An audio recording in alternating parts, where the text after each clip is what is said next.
Mi nombre es Edith Albornoz, soy psicóloga y trabajo en el Hospital Las Higueras. Vamos a hacer una revisión de lo que es la prevención del suicidio.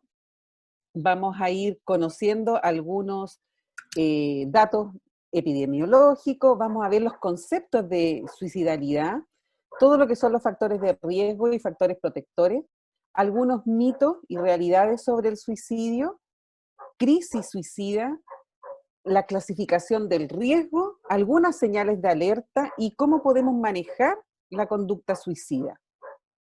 Entonces, vamos a partir con la definición que hace la Organización Mundial de la Salud, donde nos dice que el suicidio va a ser un acto que es deliberado, que va a ser llevado a cabo por una persona con la expectativa de tener como resultado la muerte.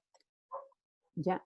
Generalmente, toda persona que trata de hacer un intento de suicidio, en general, la expectativa es realmente acabar con su vida, porque es tanto el dolor psíquico que es la única alternativa que encuentran posible para este malestar.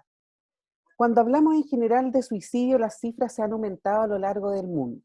Si vemos acá, a nivel mundial las tasas son bastante altas. El 79% de todos los suicidios se produce en países con ingresos medianos y bajos. Cerca de 800.000 personas se van suicidando cada año. El suicidio es la tercera causa de muerte en la gente joven en edad entre 15 y 19 años. Por cada suicidio hay mucha gente que tiene tentativas de suicidio y que no lo logra, es un suicidio frustrado. A nivel ya América Latina, hay países como Bolivia, Uruguay y Argentina, Cuba, que son los que tienen las tasas con más altas de suicidio, ¿ya?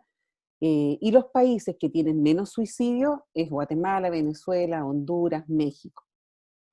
Nosotros estamos no, gracias a Dios, no estamos dentro de los 3 primeros, como ven, pero en estos últimos años se han ido incrementando un poquitito las tasas. En el año 2013 se crea en nuestro país el Programa de Prevención Nacional del Suicidio. Esto permite unificar un poco ciertos criterios a lo largo de todos los servicios de salud.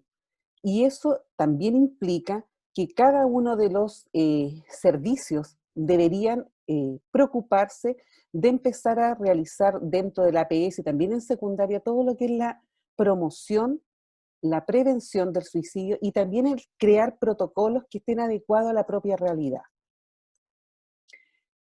En el año 2019 aparece una encuesta que se hizo entre el 2016 y el 2017, que es la encuesta nacional de salud, donde se actualizan un poco los datos que nosotros manejábamos de lo que es suicidio. Y aparece como una gran noticia, la subsecretaria da a conocer las distintas cifras y además también habla de novedades que se incluyeron en esta encuesta que lo vamos a ir revisando. Según esta encuesta, 2 de cada 10 personas en Chile tienen problemas de salud mental y 1.800 personas se suicidan anualmente, lo que equivale a 5 muertes diarias. El 20,6% son jóvenes entre 20 y 29 años y además la tasa por sexo es de 1 a 5, una mujer por 5 varones que se suicidan. Sí, las mujeres somos más intentadoras, hacemos más intentos de suicidio, pero los varones son quienes se suicidan, o sea, consuman el suicidio. Esa es la diferencia que tenemos en la tasa. Y por primera vez se incluye en esta encuesta nacional de salud lo que era la ideación y la planificación de suicidio. Generalmente hasta antes solo teníamos la cifra de los intentos abortados y los consumados, pero se incluye y se logra tener que un 2,2% de la población alguna vez ha pensado seriamente en suicidarse, lo que equivale a un promedio, o sea, a un número de 323.000 personas. Un 1,5% alguna vez ha hecho un plan para suicidarse en los últimos 12 meses. Y 220.000 personas que en un año han planificado realizar suicidio. Existen 3 regiones que concentran el 55% de las muertes por suicidio. Una es la región metropolitana, otra es la 5ª región, y la 3ª región somos nosotros, la 8ª región, ¿ya? Y en nuestro país, los métodos que utilizamos más son el ahorcamiento, las armas de fuego y todo lo que son el envenenamiento, todos los pesticidas, el veneno para ratón, etc.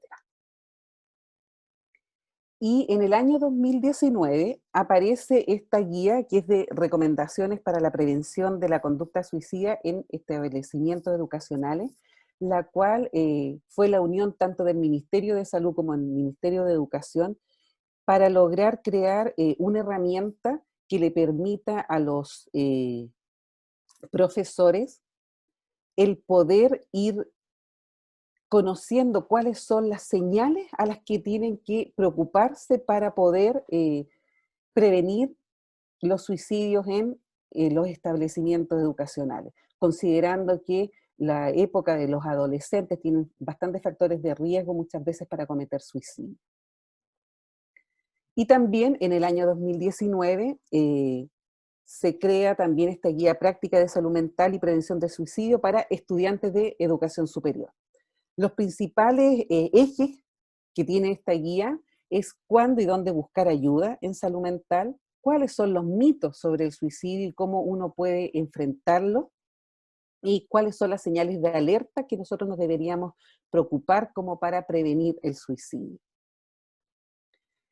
Entonces, desde el año 2013 hasta hoy día, ha habido una preocupación constante de ir entregando material para que las distintas organizaciones o los distintos grupos etarios puedan irse fijando, puedan ir conociendo cuáles son los factores, cuáles son las señales y puedan ver la forma en que se puede prevenir el suicidio. El suicidio se puede prevenir. Y es un trabajo que es de los distintos, en distintos niveles, y de los distintos actores, tanto educacionales, de salud y también de la comunidad.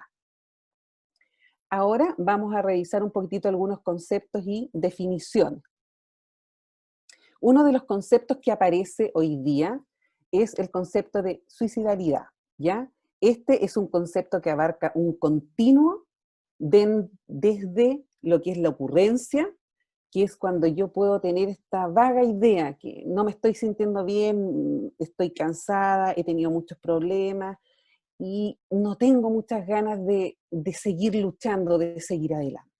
De ahí está la ideación, que muchas veces puede ser también de esta ideación pasiva, como por ejemplo decir, ahora que estamos en tiempo de COVID, ojalá me contagiara para morirme. ¿Ya? Es una ideación pasiva. Yo no voy a hacer algo, no estoy planificándolo yo, pero me gustaría de repente desaparecer por la pandemia que hoy día está. Después está lo que es la planificación, donde yo ya tengo una idea clara, yo digo realmente no soporto más la vida que estoy teniendo o los problemas que yo tengo y voy a ver, como yo estoy en tratamiento por salud mental, estoy tomando pastillas, voy a empezar a guardar las pastillas, no me las voy a tomar. Voy a guardar y cuando tenga por lo menos una cantidad de unos 2 meses acumulada de pastillas, voy a tratar de quitarme la vida. Después ya está el intento, que muchas veces el intento, si es que el objetivo era la muerte netamente y no solo escapar desde el punto de vista psicológico, pueden ser frustrados estos intentos. Y después ya está lo que es el suicidio consumado, donde la persona ya utilizó un método que fue letal. Entonces, dentro también de los componentes de la suicidalidad, de este concepto, tenemos un gran número de personas que son las ideadoras, las personas que están ideando, que tienen estos pensamientos constantes y persistentes de querer acabar con su vida. Está un grupo importante también de los intentadores, ¿ya? Que frente a distintos eventos, algunas veces de manera impulsiva, realizan el intento de suicidio, ya sea por métodos que no son quizás tan letales, ¿ya? Sobre todo utilizando fármacos muchas veces. Pero también está un grupo grande que son los automutiladores, ¿ya? Que son todas estas personas que muchas veces llegan a la urgencia de psiquiatría o a la urgencia del hospital y vienen con cortes en los brazos, donde se considera un intento de suicidio, pero el objetivo de estas personas no era necesariamente la muerte, sino que muchas veces es una forma de querer escapar o de olvidarme por unos días o por un momento del dolor psíquico que tengo. Después están los suicidas abortados, que muchas veces son personas que fueron encontradas por familiares que llegaron de manera sorpresiva y los encontraron tirados en el suelo o los encontraron cuando se estaban colgando, etcétera, y abortan y llegan con ellos al hospital. Y también están los suicidas. ¿Mm? Ahora, como definición, vamos a entender entonces que la ideación suicida van a ser pensamientos acerca de la voluntad que la persona tiene de acabar con su vida, teniendo o no un plan definido o elegido ya el método, ¿ya? Y vamos a ver el concepto de intento de suicidio, que es una acción que es autolesiva, con resultado no fatal en que existe evidencia explícita o implícita que la persona tenía la intención de provocarse la muerte. Y acá podemos encontrar algunos intentos abortados o algunos intentos frustrados. El intento abortado es cuando la persona había tomado la decisión, había preparado y en el último momento se estaba tomando las pastillas, tomó un poco de alcohol entre medio, pero se sintió súper mal, se asustó mucho, le dio miedo y se provoca el vómito, solo. Y el intento frustrado, que es el que antes les decía, que es cuando uno lo encuentra, no a la persona la encontraron y los familiares o las parejas o los amigos lo llevaron a la urgencia. En el intento suicida, entonces, hay algunos requerimientos para lo que es la intención que tenga la persona de suicidarse, ¿ya? Y tiene que ver con cuando la persona emprende la acción, tiene la conducta, quiere provocarse un daño, ¿ya? Hay una intención de morir debido a ese daño que se quiere provocar. Hay una comprensión de las consecuencias del acto que está realizando. Está este deseo consciente de abandonar o de escapar de la vida como lo conocemos. ¿Mm? Y hay algunos indicadores de la intención suicida, como lo vimos antes, están los explícitos y los implícitos. Dentro de los explícitos tiene que ver con esta subjetividad que uno puede expresar, ¿ya? Como por ejemplo en una declaración suicida, ya sea verbal o escrita. Pero también están los indicadores implícitos o de intención que es objetiva o que uno lo puede observar, que tiene que ver con la evidencia de cómo planificó el acto de la persona, qué tan premeditado fue, hace cuánto tiempo que lo estuvo estudiando, la oportunidad que escoge para cometer este acto, por ejemplo, gente que arrienda, se va a un hotel o espera que toda la familia esté fuera de la ciudad para poder cometer el suicidio. También está si la persona tomó o no precauciones para no ser descubierto, ¿ya? Sí puede haber ido realizando algunos arreglos previos, como por ejemplo ir dejando todo listo, si estaba estudiando en la universidad, cerrando por lo menos el semestre, dejando todas las tareas para que nadie tenga, o todos los trabajos que tenía que hacer en grupo, dejarlo todo listo para que nadie tenga que estarlo llamando, lo estén presionando para juntarse, y también el hecho de que la persona conozca la letalidad del método que quiera utilizar, y muchas veces también la gente lo practica antes, ¿ah? Si me voy a ahorcar, compra la cuerda, se la coloca en el cuello, trata de ver qué tan resistente puede ser o a dónde la voy a amarrar para ver si resiste el cuerpo, etc. ¿Ya? Y también acá el paciente se preocupa por un medio suicida que sea realmente adecuado y que no vaya a hacer que fracase esta intención que tiene de acabar con su vida. Edith, ¿Sí? tenemos una pregunta en el chat. Dígame. que es el intento abortado igual se puede dar como tomar pastillas, asustarse y llamar o recurrir a algún ser querido. Sí, sí, justamente, porque tiene que ver cuando yo aborto es cuando yo, quien estoy tratando de, o que quiero acabar con mi vida, tengo la capacidad de decir no, no, no. Yo creo que hay alguna, de alguna forma tendré que salir adelante, de alguna forma, porque me asusto, me da miedo, porque me está doliendo mucho el estómago, porque me estoy quedando dormida y esa sensación, esa angustia que hace que digan no, voy a buscar alternativas. Entonces muchas veces las personas cuando llaman a un amigo, casi durmiendo, para que el amigo venga, para que lo lleve, eso justamente es abortar. Sí. Perfecto. Y hay otra pregunta igual, Ujú. que dice, Sí. cuando yo hablo de suicidio, ¿debo Ujú. considerar igualmente a las personas que intentaron suicidarse, pero al final no lo hicieron? Pero ¿cómo cuando yo hablo de suicidio? O sea, cuando hablamos en tasas de suicidio o cuando hablamos en general del concepto de suicidalidad. De tasas. O sea, ahora en esta última encuesta que se hizo, ahí se están considerando las ideas y los intentos. A ver, generalmente cuando uno habla de tasas, los intentos siempre están. Y los intentos hoy día se está hablando de esta diferencia entre el intento frustrado, el abortado, etcétera. Generalmente todas las tasas que se refieren va a la gente que no se mató, pero que llegó, independiente si abortó porque él quiso o porque alguien lo encontró, ¿ya? No, no, todavía no hacemos la diferencia en las tasas, generalmente sí, son las personas que llegan a la urgencia, ya sea por abortado o por frustrado, se consideran igual. ¿Alguna otra pregunta? Perfecto. No, no hay más preguntas por ahora. Ya. Entonces, ahora vamos a revisar un poquitito los factores de riesgo, ¿ya? Cuando hablamos de factores de riesgo tenemos que entender que es un tipo especial de correlación que precede un resultado de interés y puede ser usado para dividir la población en grupos de alto y bajo riesgo, ¿ya? Este concepto generalmente se adoptó desde la medicina, sobre todo, siempre hay un ejemplo cuando uno lo busca en los libros desde la medicina cardíaca, ¿ya?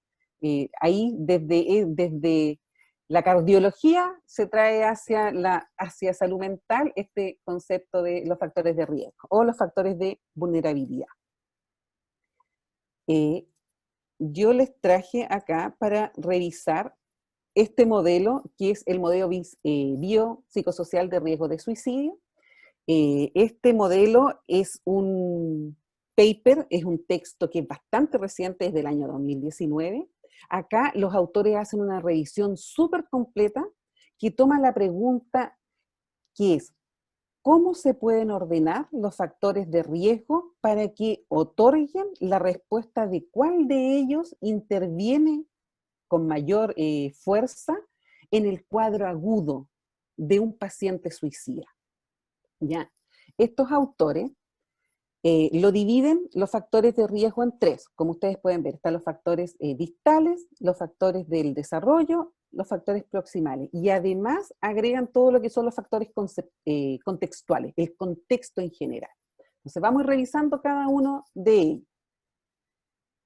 Dentro de los factores distales que conforman un riesgo de suicidio, por decirlo así, está la genética, o una mayor vulnerabilidad, ¿ya? Hablan estos autores de la adversidad temprana, del trauma infantil, que es un factor de psicopatología general, ¿ya? De los cambios epigenéticos también, de la genética en sí de cada uno de nosotros, y aquí en esto entran todo lo que son los antecedentes familiares de patología desde salud mental y también los antecedentes de suicidio dentro de la familia, ¿ya? Estos factores conllevan una mayor vulnerabilidad, pero no van a determinar si la persona se va a suicidar o no, ¿ya? Por supuesto que no es así, sino que solamente nos permiten aumentar la susceptibilidad, principalmente en cuanto a la respuesta de estrés que puedan tener estas personas. En un segundo nivel vamos a tener todo lo que son los factores del desarrollo. Y acá cabe destacar principalmente dos, que son los rasgos de la personalidad, ¿ya? Que tiene que ver con todas aquellas personas que tienen una tendencia mayor a ser impulsivos. Uno lo puede identificar de manera retrospectiva por las conductas impulsivas que estas personas generalmente han tenido. También uno lo puede ver con esta tendencia que tenían a autolesionarse, haberse involucrado en distintas peleas, en riñas, personas que tienen miles de complicaciones en el trabajo, en el estudio, con la pareja, con la familia, con los amigos, etcétera.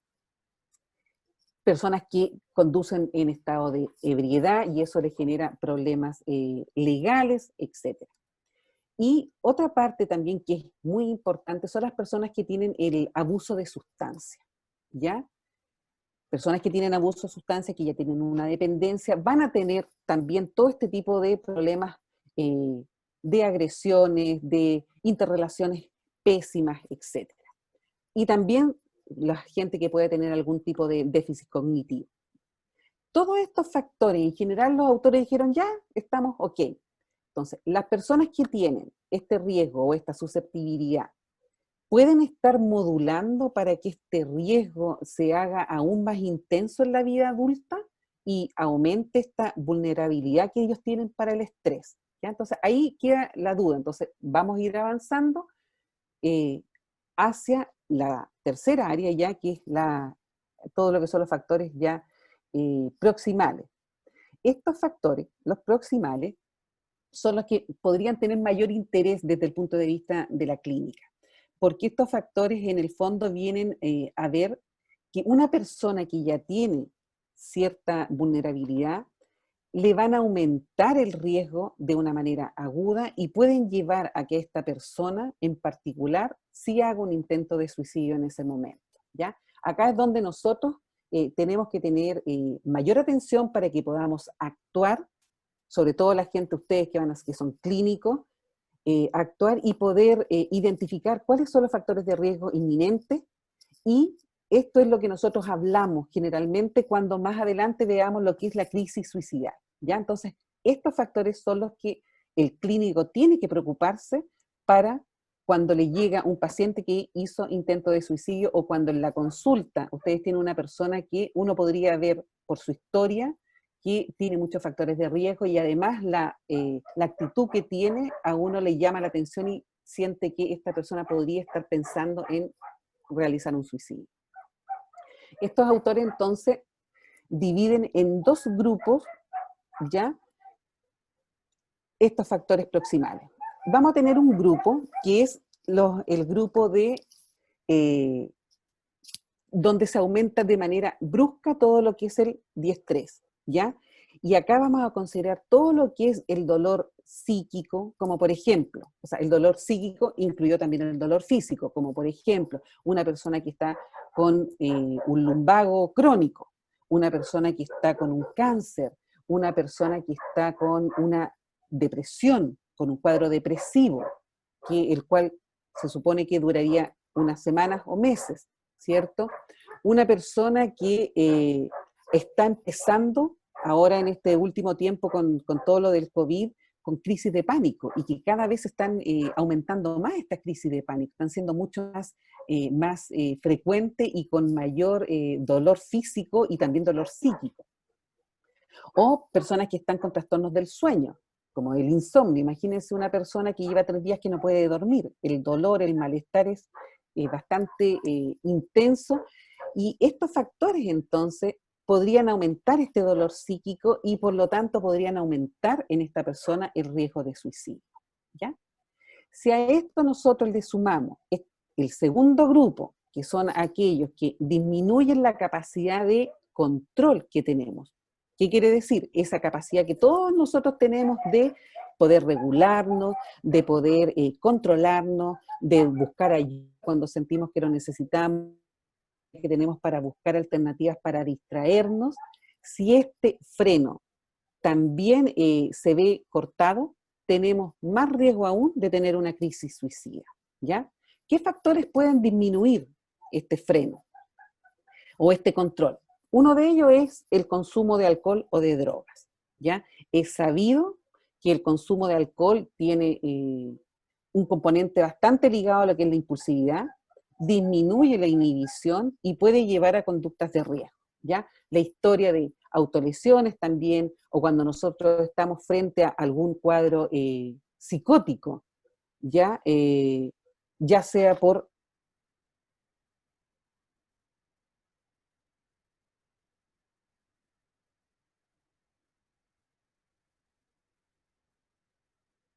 el juicio de la persona se va a ver alterado, y eso permite que la persona genere un gran estrés y que muchas veces esta capacidad que tiene para autocontrolarle se ve cortada y la persona podría realizar un intento de suicidio, ¿ya?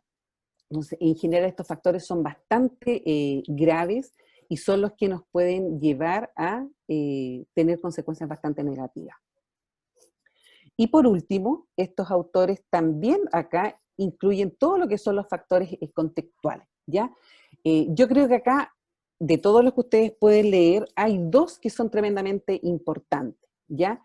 Cuando hay una red de apoyo que está muy alterada o que es bastante disfuncional, que no es contenedora y que además está presente la violencia, eso genera un estrés bastante importante también, ¿ya? La soledad, el abandono, todo lo que es la exposición a noticias de suicidio de algún familiar o algún ser querido, un amigo, o también estas noticias que se da de manera bastante irresponsable muchas veces por la prensa de suicidios que son realizados por gente joven y que los toman como, desde la prensa los coloca como un suicidio desde la manera mucho más romántica, donde la muerte es un factor importante de la juventud cuando pierde el amor, que no es la mejor manera de presentar este tipo de actos, ¿ya? Todo esto entonces, si uno lo va considerando, son factores que podrían ir influyendo en cada uno de nosotros como para alguna vez tomar una decisión de realizar suicidio. Hay gente, por supuesto, que va a ser mucho más vulnerable. Entonces, si tenemos que acá resumir un poco, tendríamos que decir que van a haber algunos factores que son tremendamente importantes como para que nosotros consideremos, que son una persona que ya haya tenido un intento previo de suicidio, es mucho más preocupante. Y además, si usted tiene una patología de salud mental, como por ejemplo depresión, trastorno afectivo bipolar, anorexia, esquizofrenia, trastorno obsesivo compulsivo, etcétera, eso hay que ponerle mucho más ojo, además de todos los otros factores que estuvimos revisando. Personas que tienen un consumo de alcohol y de otras sustancias también va a aumentar el riesgo de suicidio. Todo lo que son los trastornos de personalidad, sobre todo los del clúster B, todo lo que es el antisocial, narcisista, histriónico o borderline o límite, tienen un alto riesgo de suicidio. Y también va a ser frecuente que tengan comorbilidad entre los trastornos del eje 1 con los trastornos de personalidad, lo que además genera un riesgo aditivo, o sea, se suma todo esto. Y ya siendo una... ¿sí? ¿Hay dudas? Eso mismo, antes de que avancemos como a este punto, tenemos algunas dudas en el chat. La primera es sobre hasta qué edad se consideran traumas infantiles y si los traumas de la adolescencia son distintos. Traumas infantiles, bueno, es que depende desde, en general, uno habla de primera, habla de infancia hasta los 12 años y después ya parte todo lo que es la adolescencia o la pubertad. Entonces uno podría hablar traumas infantiles y dijeron algo de adolescencia, ¿qué pasaba si eran distintos o no? Sí, si son distintos a los infantiles. A ver, es que yo creo que no, a ver, uno no podría hablar, lo que pasa es que no es lo mismo una violación o un maltrato en un niño de 5 años que una violación o un maltrato en una persona de 15 años, ¿ya?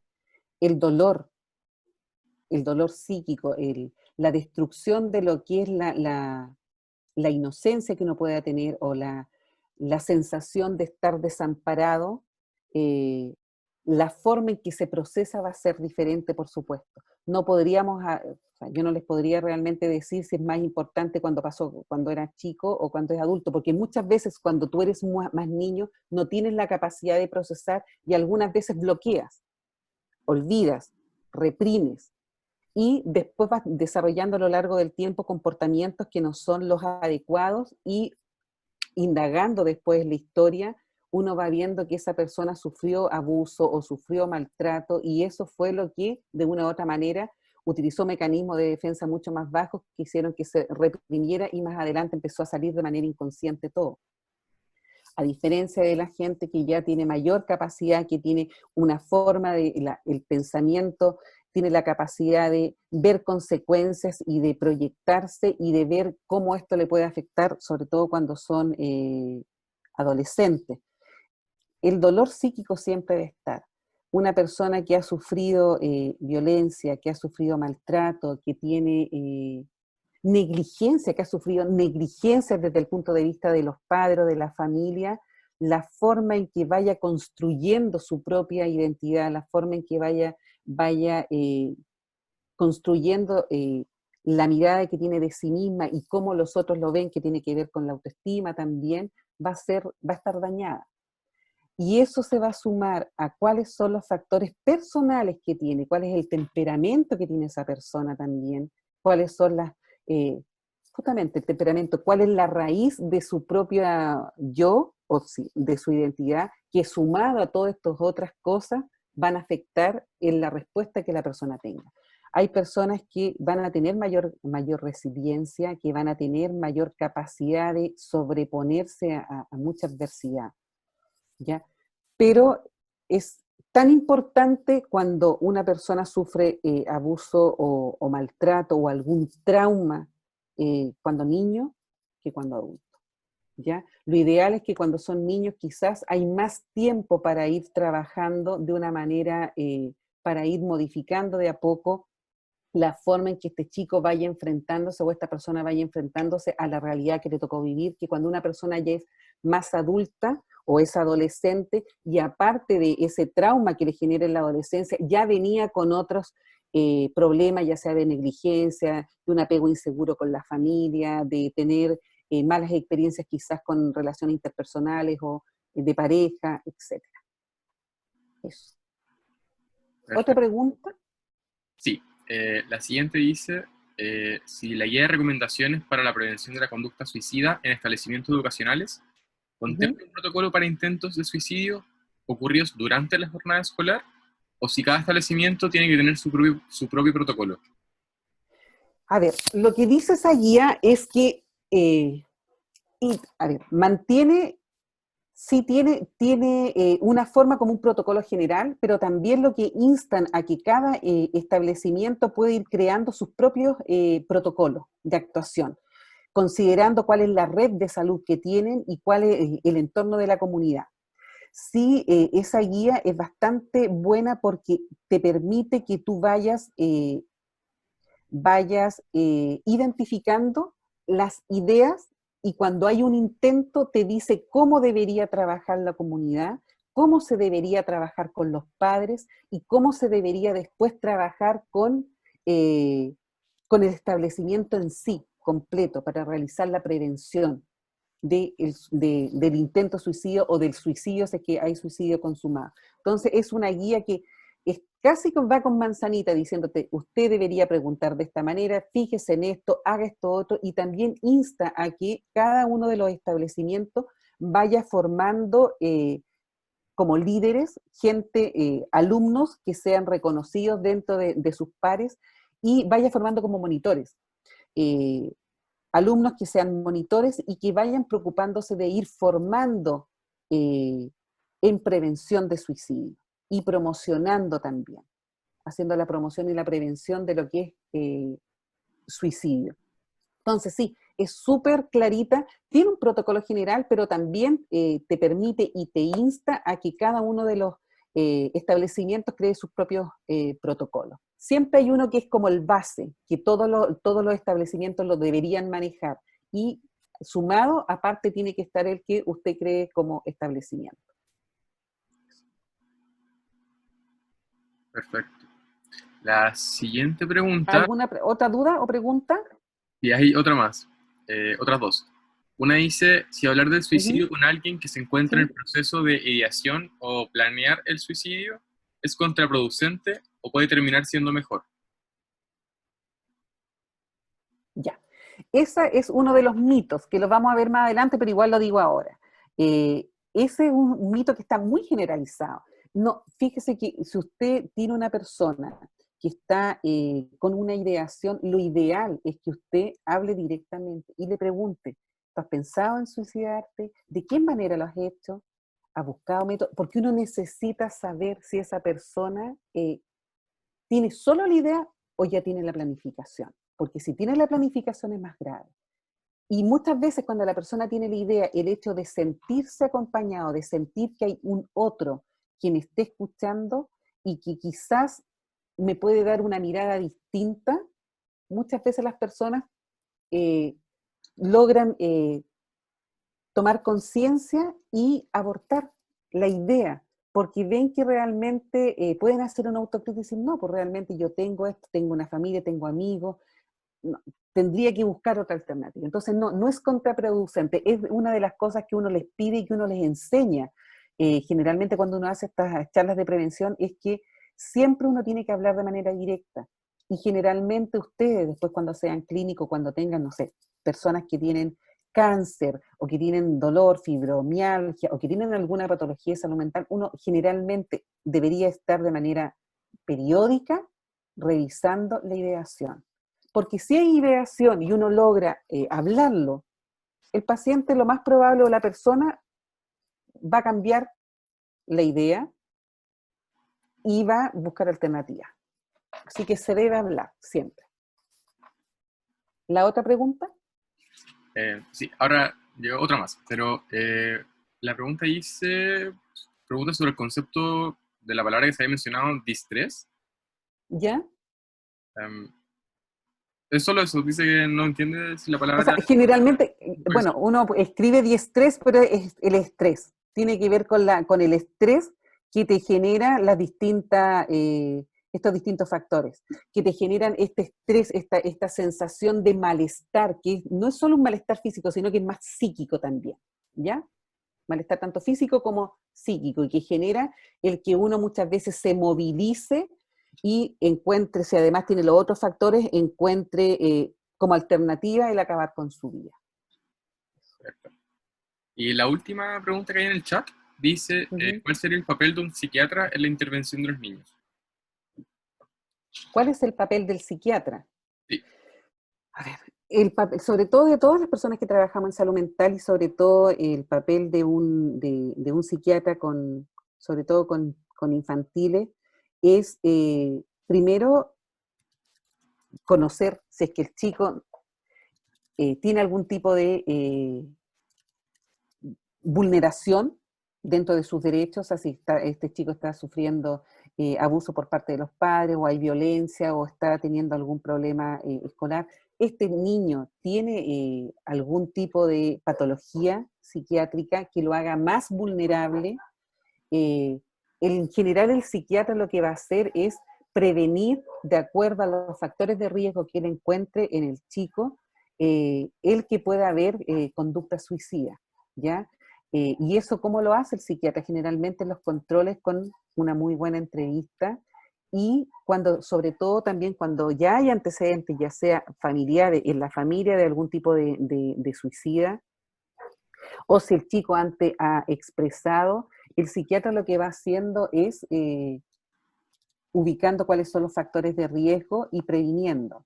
Si es que el psiquiatra encuentra que hay un tipo de factor o de ideación, generalmente ese niño y tiene alguna patología, ese niño lo más probable es que el psiquiatra lo derive con nosotros, con una psicóloga, como para que vaya trabajando también la patología y vaya viendo cómo se puede ir modificando algunos de los estresores que el niño pueda tener, ya sea en la familia, en el colegio, etcétera. Porque cuando hablamos de factores de riesgo, yo acá les hablé en general, no les puse de los niños, pero cuando uno habla de factores de riesgo, los chicos generalmente, dentro los factores que está estudiado en la literatura que influyen uno de los factores son la familia. Familias que son disfuncionales, familias donde hay negligencia, familias donde hay maltrato físico, donde hay abuso sexual, los chicos van a tener mayor probabilidad de hacer ideas o hacer intentos.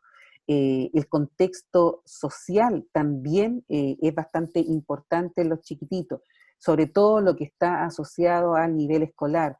Chicos que sufren de bullying, chicos que son aislados, chicos que son maltratados por sus compañeros, o chicos que son muy exigentes y están en un medio académico que es tremendamente exigente y competitivo también, son factores de riesgo para ese niño. Dentro de las características individuales también del chico vamos a tener características como estar cursando algún tipo de trastorno o de sintomatología, ya sea ansiosa, sintomatología depresiva, chicos que son mucho más tímidos, más retraídos, que tienen pocos amigos, que tienden a aislarse, van a tener más riesgo también. Entonces, si uno va sumando cada uno de estos, es más probable que ese niño pueda tener una idea o pueda realizar un intento de suicidio.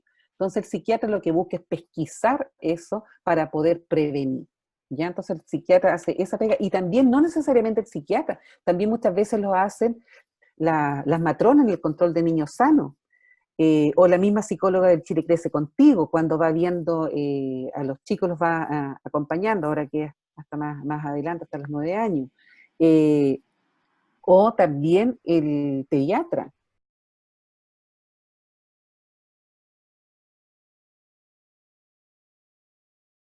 Para terminar con lo que es los factores de riesgo en personas mayores, eh, van a ser similares a todo lo que hemos visto. En general, los varones van a tener mayor riesgo, mayores de 80 años, gente que tiene bajo ingreso, que está con aislamiento social, personas que están separados, que son viudas, personas que tienen muchas enfermedades físicas y que estas las limitan, o sea, pierden la funcionalidad y empiezan a depender de un otro cuando hay consumo de alcohol, enfermedades de salud mental, depresiones, enfermedades de trastornos de memoria, los deterioros que hay, etcétera. Las personas que tienen dificultad para ver, para escuchar, y intentos previos, ya que es en general dentro de todos los factores que antes estuvimos conversando también.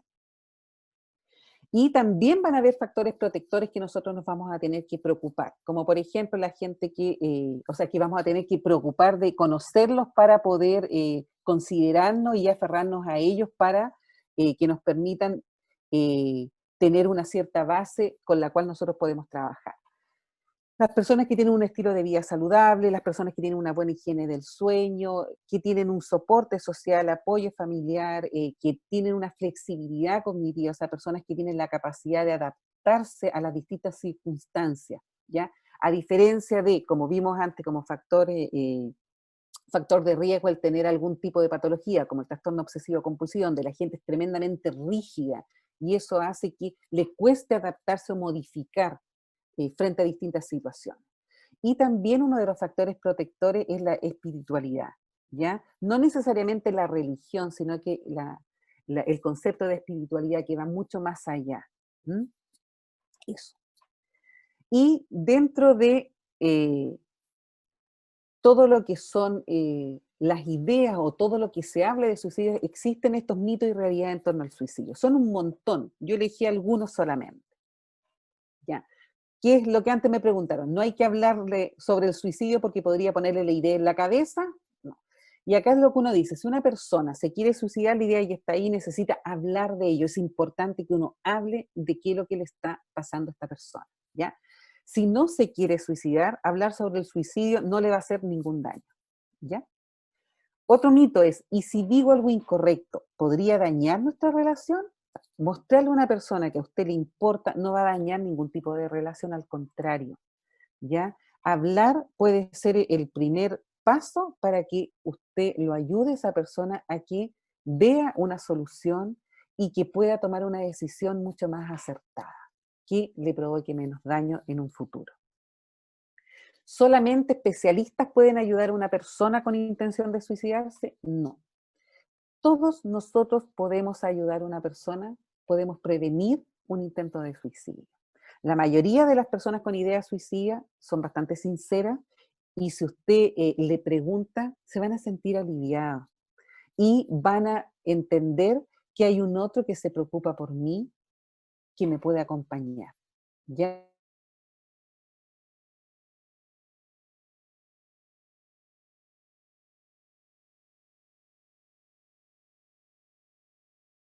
En las personas mayores, mito, la persona que se quiere matar no lo anda diciendo. No, mentira.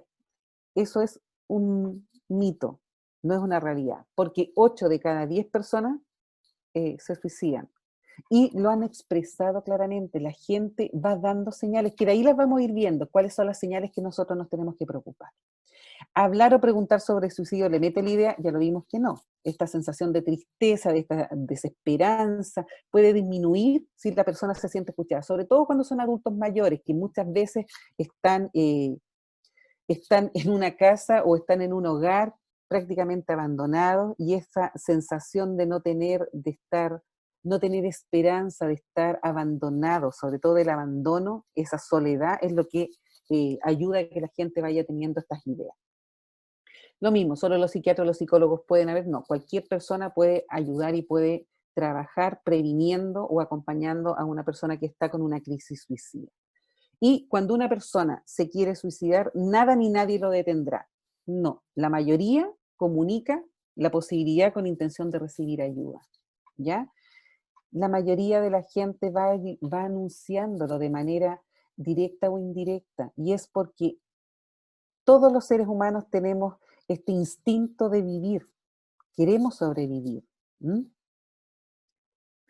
Entonces, vamos a ver, aquí nosotros vamos a llamar en general crisis suicida. Ya vamos a entender que es un periodo que es limitado de tiempo en que el riesgo inmediato de suicidio puede escalar rápidamente. ¿Ya? Acá la persona afronta una situación que produce dolor emocional y que percibe como inescapable, intolerable e interminable. Entonces, vamos a entender eh, esta crisis suicida desde un punto de vista de la temporalidad, ¿ya? Vamos a ver que los deseos de morir pueden ir escalando de meses, semanas, días u horas, ¿ya? Este deseo de morir uno lo tiene que ir analizando porque puede generar una idea. Esta idea, a medida que va avanzando el tiempo, si es que yo no lo estoy conversando con nadie, se puede ir transformando en un plan. Y además, si yo tengo disponibilidad de algún método, va a ser más fácil que yo quiera realizar el acto suicida. Y además, si tengo un precipitante, algo que hace que yo realmente lo decida, puedo intentar realizar el acto suicida. ¿Ya? Entonces, muchas veces la gente viene hace tiempo con la idea, una idea vaga, pero hay algunas veces que la persona está tan sobrepasada, como por ejemplo una persona que tiene un trastorno afectivo bipolar y que está en fase maníaca, eso, la idea puede ser en horas. Una persona que está con una esquizofrenia, la idea puede ser en días. ¿Ya? Entonces, por eso que tenemos que siempre mirarlo con la temporalidad, pero siempre tenemos que estar preguntando. Por eso es tan importante el que uno vaya previniendo y vaya conociendo todos estos factores. La clasificación que se hace del riesgo va a ser, de acuerdo a distintos autores, el Ministerio de Salud la tiene en leve, moderado, grave y extremo, a diferencia que nosotros lo podemos encontrar en algunos textos, sobre todo en el texto de Gómez y colaboradores, que es estos psiquiatras chilenos que tienen el libro del suicidio, ¿ya? Y ellos hablan de leve, moderado, extremo y severo, ¿ya? En vez de grave, hablan de severo.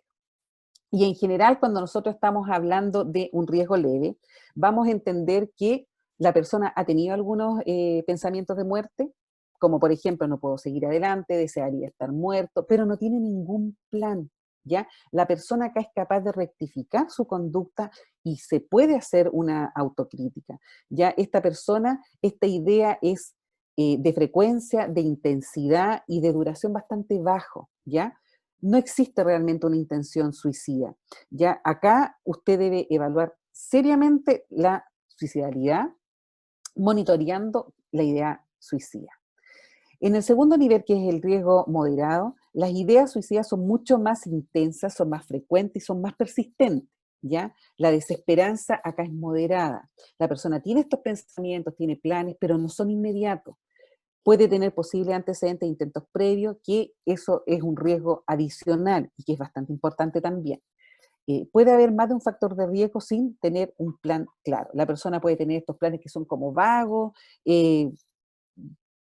piensa que quizás ha estado buscando en internet algunas cosas, pero todavía no está muy convencido. En lo que es el riesgo severo o grave, la persona tiene un plan súper definido. Ya tiene los medios para llevarlo a cabo. O sea, me voy a colgar, ya compré la cuerda, estuve haciendo la prueba a ver si me quedaba bien y si sostenía mi cuerpo, ¿ya? Puede tener también un intento de suicidio previo. Existen más de 2 factores de riesgo, como por ejemplo puede tener un trastorno de la personalidad, puede tener abuso de sustancias, o puede ser una persona que esté viviendo una funa súper heavy en las redes sociales y aparte está con un cuadro depresivo, etcétera, ¿ya? Esta persona expresa esta desesperanza, rechaza el apoyo social y no rectifica sus ideas. Y por último tenemos el nivel extremo, que es donde son personas que presentan varios intentos de suicidio, tienen muchos factores de riesgo, pueden estar presentes como agravante la autoagresión, ¿ya? Generalmente, todo lo que son riesgos suicidas de moderado y grave, uno los tiene que ver. O sea, un riesgo moderado que llega a una urgencia, lo más probable es que el psiquiatra se dedique un tiempo a hacer una buena indagación con una entrevista, además incluya a la familia, en esto siempre tenemos que incluir a los familiares, incluya a la familia como para ver, para que nos vayan contando la historia de este paciente y también lo podemos utilizar para que nos ayuden a mantenerlo hospitalizado si es que es necesario. ¿Ya? Eso. Entonces, acá va a ser importante que, ¿sí? Tenemos una pregunta en el chat sobre lo que acaba de mencionar. ¿Ya? Plantea que ¿en qué nivel de riesgo se encuentra una persona que se autoflagela constantemente?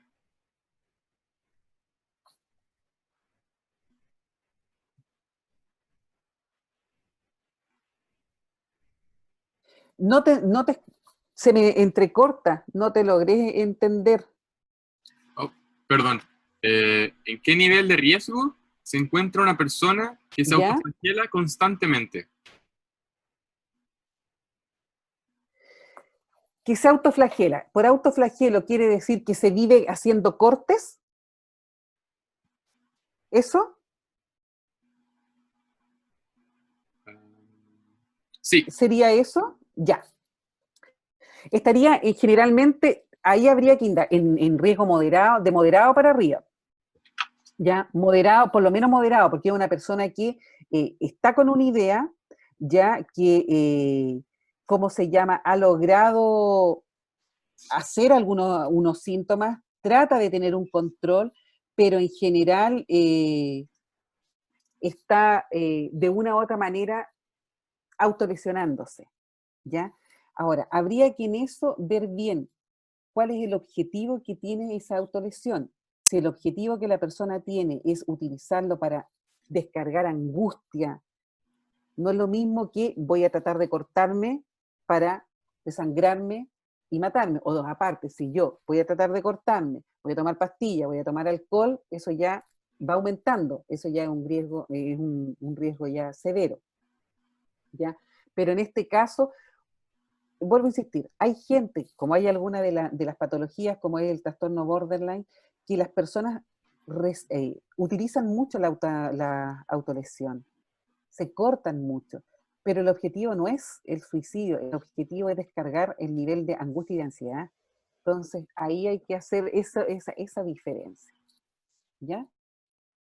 hay, ¿Alguna otra pregunta?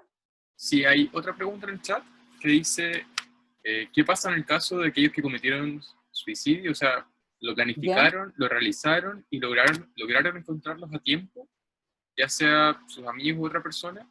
pero no cuentan con el apoyo de la familia. ¿Qué se puede hacer para ayudar a estas personas?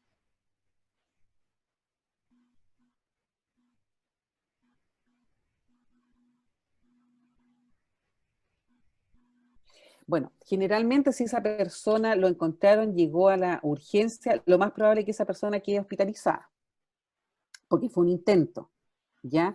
Generalmente va a pasar a una unidad de pacientes, a una corta estadía. Nosotros en Higuera tenemos la UPA, la unidad de pacientes agudos, y va a quedar hospitalizado, donde va a tratar de estabilizar.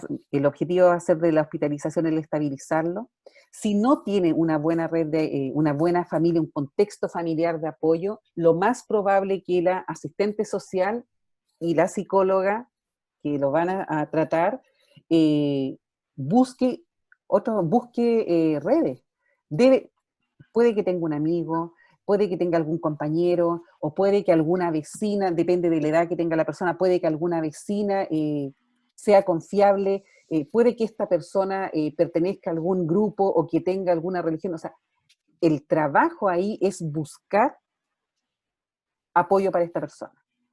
Porque esta persona no puede estar sola. O sea, uno sería un muy mal clínico si es que lo van a mandar para la casa y no van a buscar más redes.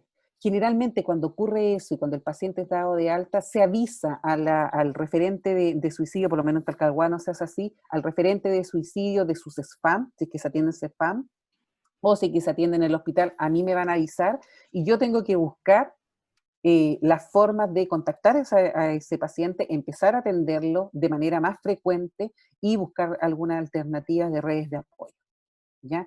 Ahí es un trabajo de las distintas profesiones de buscarle contención.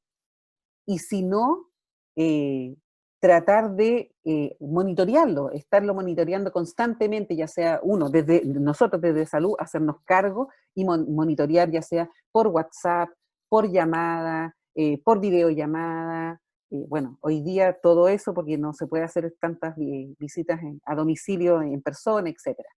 Pero eso, uno debería tratar de ampliar la red, porque no siempre las familias son las contenedoras, muchas veces la familia es quien precipita todas estas conductas. Entonces, si uno tiene que buscar otro, pero uno siempre tiene o un amigo, o un vecino, o un compañero, si trabaja algún colega, uno tiene que buscar, dedicarse a buscar y hacer que esta persona tenga redes para que puedan contener eso.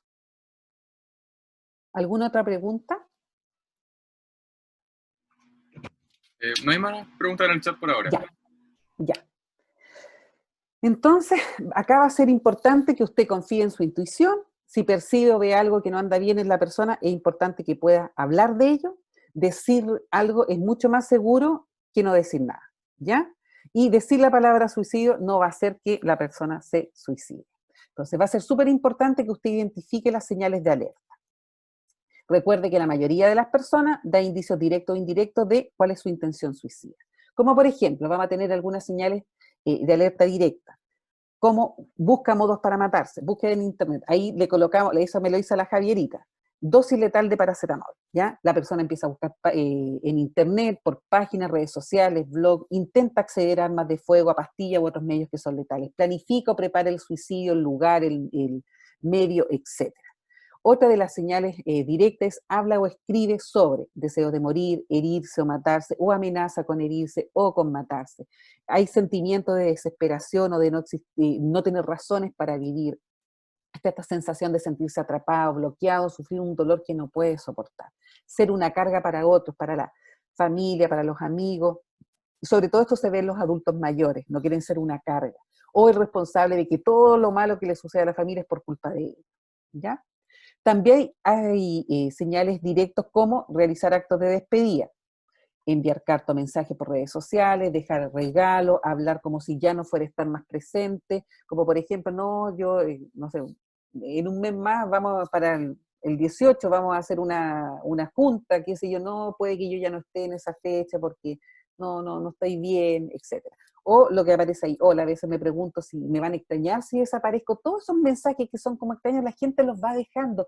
Es bien sutil en general.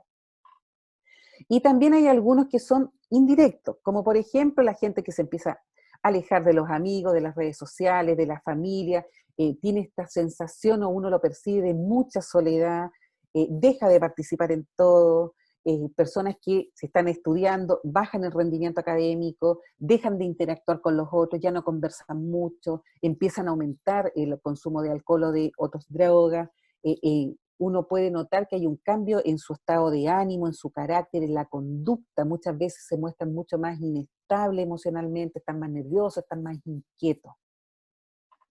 Y también personas que uno ve que hay un deterioro en su autoestima, en su autoimagen, que se abandonan, se descuidan desde el punto de vista en la vestimenta, si siempre se maquillaba esta persona, deja de maquillarse, o si un chico hacía ejercicio, deja de ir a hacer ejercicio y anda todo el día con buzo, con todo barbón, etc. ¿Ya? Cambios en los hábitos de alimentación o de sueño, muestras de ira, esta angustia que no lo pueden controlar, o hablan sobre esta necesidad de estarse vengando, de culpar a los otros de lo que les está sucediendo. Ahora yo les tengo algunos ejemplos de relato donde uno podría encontrar. Este es un joven de 21 años que hizo 5 intentos y decía, me sentía sola, no tenía la atención de mis papás, a veces ni llegaba a dormir y ellos ni se daban cuenta. Me fui volviendo más rebelde y me metí en muchos problemas porque empecé a beber más alcohol de lo normal. ¿Ya? Otro, un joven que hizo 2 intentos de 21 años, dice, les quise contar a mis papás que mi polola me había engañado con 2 de mis mejores amigos y ellos simplemente me ignoraron. Me dijeron que me fuera a dormir, que seguro eran peleas de adolescentes y que tenían trabajo que hacer. Esa misma noche me tomé las pastillas, me tomé un frasco completo. Autolesión, un joven de 17 años. Ya antes de ser internada había sido víctima de mucho acoso en el colegio e igual que muchos adolescentes se autolesionaba para mitigar su sufrimiento. Entonces, la paciente refiere, no me aceptan en la escuela, hay un límite en el número de insultos que una persona puede soportar. Me odian por lo que soy, pero lo cierto es que me odio a mí misma. No entiendo cómo he dejado que me afecte tanto lo que me hace. ¿Ya? Acá una persona que se suicidó, que dejó una nota, tenía 35 años. ¿Ya?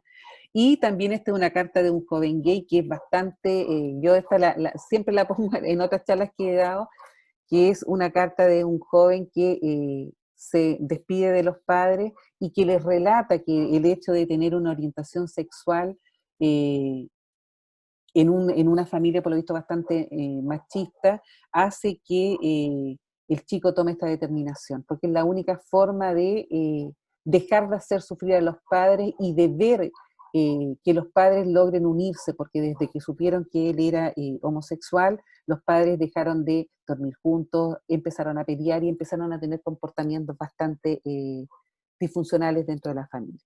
¿Ya? Les pide perdón y les pide también que le puedan entregar cualquier recuerdo de él a la pareja que él tenía. Entonces, es bien bonita, es bien emotiva. ¿Mm? Entonces, ¿cómo nosotros podemos manejar la conducta suicida en general? Cuando hay amenaza de suicidio, acá es importante que uno tenga súper claro que el deseo de morir es bastante ambivalente y a menudo es transitorio. Por eso que uno puede prevenir, porque puede actuar antes. ¿Ya? La persona que presta ayuda debe esforzarse en apoyar el deseo de vivir y generalmente ofrecerle una esperanza de solución, darle una visión más positiva de lo que pueda venir. Es importante que usted establezca una comunicación que sea franca, ya a la persona, si es un paciente, ojalá llámelo siempre por su nombre, determine cuál es el riesgo para poder tomar las mejores decisiones, indague de manera abierta cuál es la intencionalidad suicida que tiene la persona, devele el problema que generó la crisis y trate de ayudarlo a buscar algunas soluciones manteniendo siempre una actitud positiva. Genere un espacio de pensamiento, para el pensamiento y para la verbalización de los sentimientos, escuche de manera atenta y permite que la persona se desahogue. Es súper importante que usted siempre le crea a la persona que manifiesta una ideación o una intención suicida, ¿ya? Acá no es bueno quedarse con la idea o hacer estos juicios de valor, no, ya llegó esta noche, está histérica, no, si esta tiene un trastorno de personalidad, siempre se anda cortando. En una de esas, entre los cortes, le puede resultar. Entonces, nosotros no tenemos que hacer juicio de valor, no es adecuado el juzgar a una persona porque tiene un malestar psíquico, ¿ya? Cualquier amenaza, entonces, usted tiene que tomarla en serio. Nunca debe dejar sola a la persona. Siempre tiene que tratar de enfatizar la idea de que la persona reciba ayuda. Tiene que tratar de garantizar la seguridad personal. Si usted está asistiendo a una persona que está tratando de cometer un suicidio en su casa, tiene que tratar de quitar todo lo que está al lado, los cuchillos, las tijeras, la presto barba, etcétera, para evitar que tenga algo. Si hay alcohol también, sacarlo. Si hay pastillas, sacarla, para evitar que la persona tenga acceso a algún método.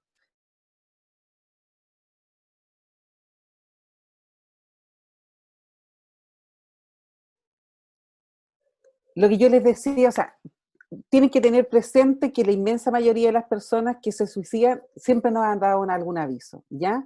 Y frases como tal vez yo no voy a estar para ese día, a mí nadie me echaría de menos si no estuviera, esta vida no tiene sentido, etcétera, nos tiene que poner alerta, ¿ya? Otras veces la persona lo puede decir súper directo, me voy a matar, ya no quiero seguir viviendo o no aguanto más con este dolor, ¿ya? Entonces, en esos casos usted tiene que actuar de manera inmediata. Ahí están todas las referencias en todo caso de dónde está esto, y es 2018, no 28. Ahí.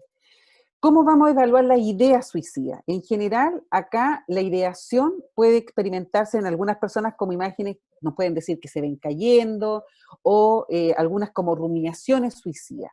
¿Ya? En algunos casos, la persona las vive como algo externa a su yo, como por ejemplo puede decir, ¿por qué me pasa que de pronto vienen estas ideas? No logro entender. En algunos casos que son más graves, estas ideas son declaradas con un sentido de agencia, como he estado pensando en terminar con todo.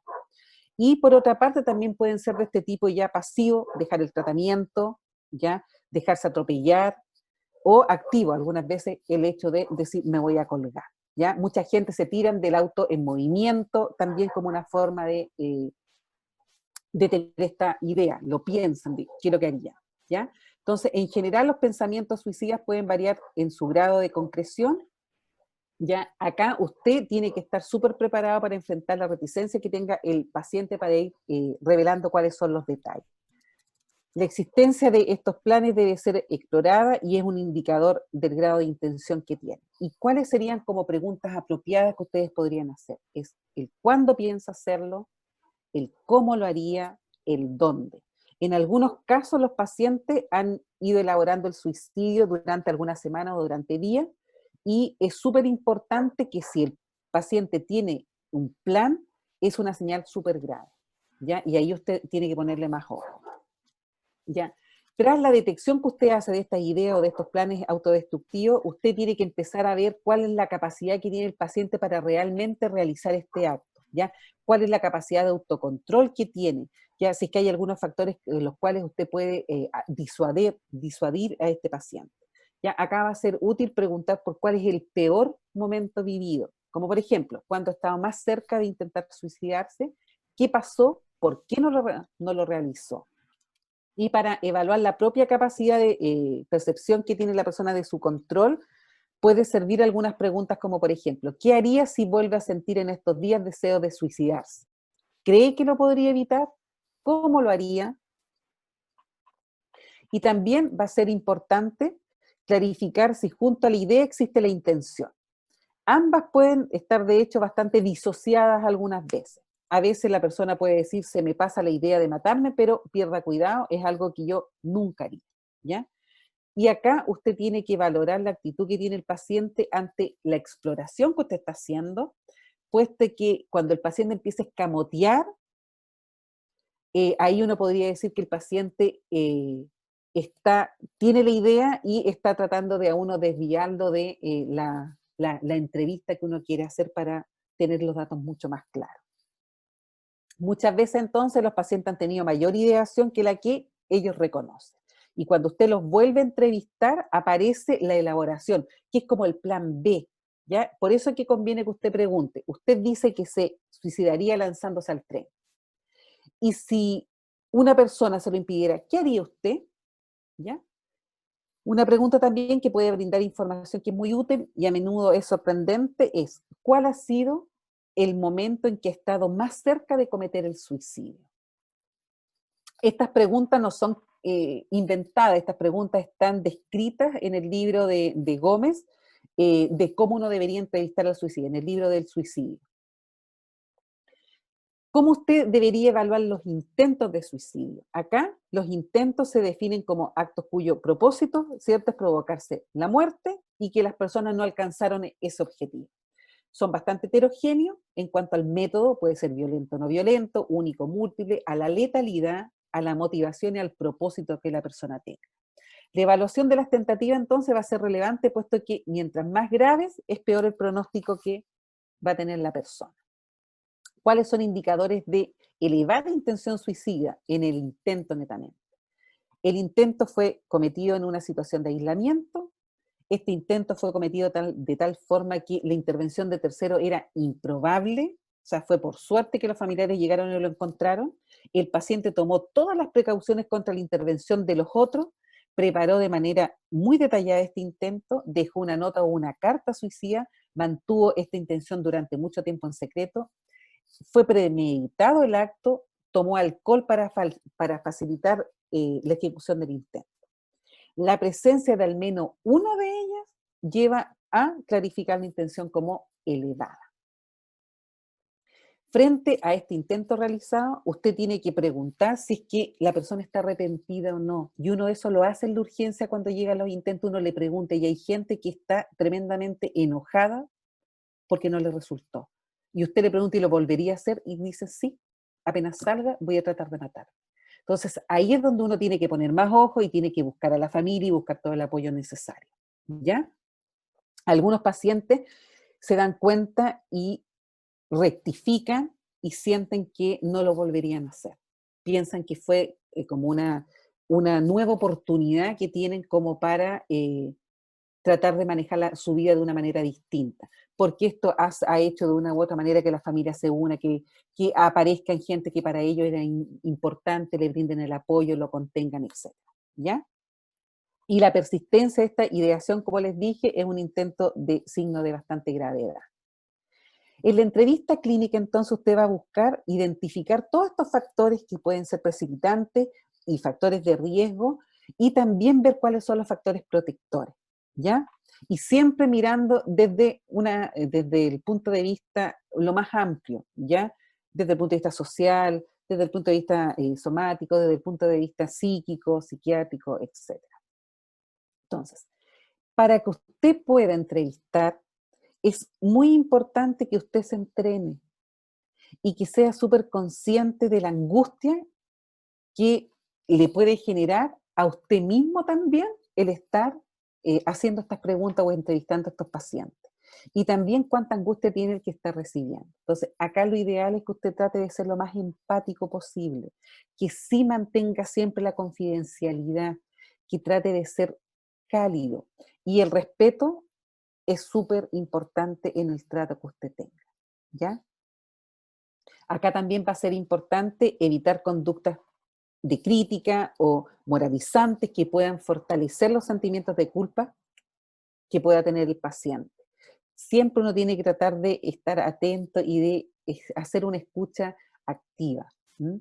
De este modo, usted va a intentar que el paciente se libere y se exprese de manera clara todos los temores que el paciente puede tener.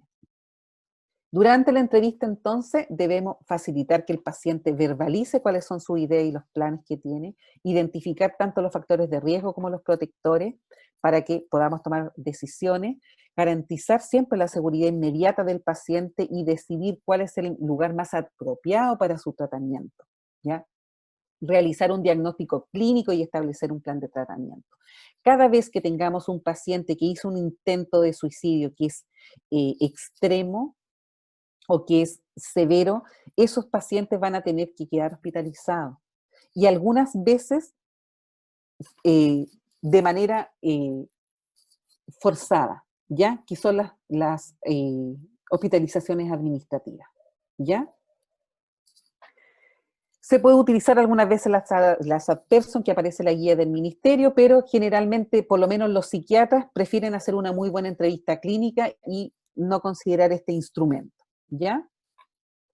Acá, en función del riesgo que usted detecte y de cuáles son los apoyos externos que tenga este paciente, el tratamiento va a ser ya sea ambulatorio o va a ser ingreso en el hospital.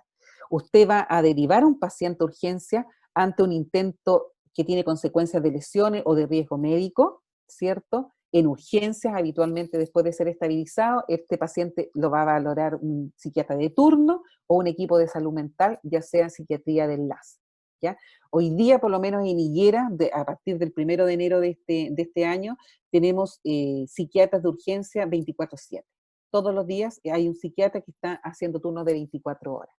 Entonces, tenemos siempre un psiquiatra de estar en la urgencia, aunque el paciente llegue por medicina porque estaba grave, lo valore primero un internista y después va a hacer la interconsulta para el psiquiatra que está de turno en la urgencia. Y cuando estos pacientes muchas veces pasan a sala, ahí los vemos nosotros en psiquiatría de enlace, ¿ya? Acá el médico tiene la responsabilidad legal de proteger a los pacientes suicidas, incluso lo que yo les decía antes, hospitalizándolo en contra de su voluntad cuando se cumplen los criterios de ingreso, que son cuando el riesgo es grave y extremo. Entre los criterios para poder derivar de manera urgente a salud mental, para la valoración de necesidad de ingresos se encuentran que el paciente refiere a un plan de suicidio que esté muy elaborado, ante la presencia de un trastorno mental grave, la persona persiste en su idea suicida después de la entrevista que usted le ha hecho y existe una falta de soporte sociofamiliar. Y acá hay algunos ejemplos de pregunta y tipos de respuesta que uno puede ver en la trama suicida. Chicos, llevamos harto rato, ¿están aburridos o seguimos?